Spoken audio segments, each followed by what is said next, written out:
Oops! Ay, binakot ni ate. Akala niya babae rin yung...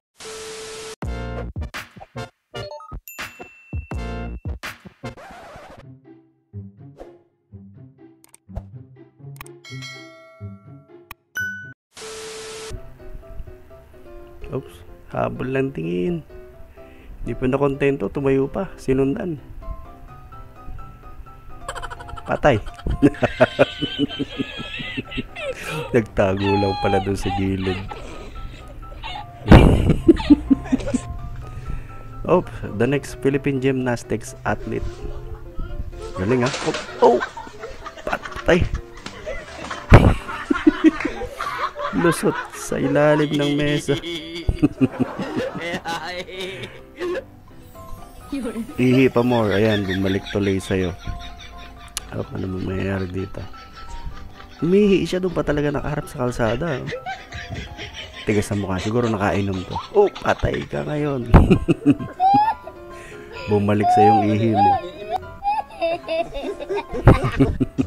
It's fresh, refreshing, and sarap. nutritious. It's Pugaa Fruit Pugaa. Juice.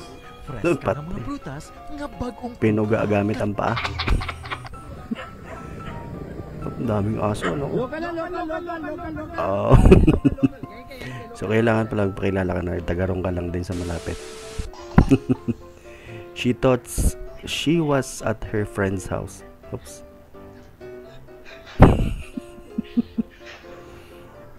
What's going on? Patay ka, ate. I'm so sorry, Lucas. That's the wrong address. Sorry. No, it's okay. You can keep dancing. It's fine.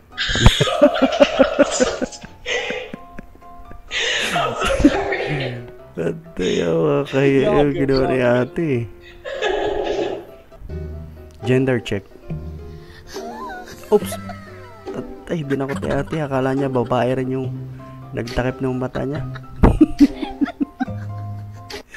Binakot niya si Junjun.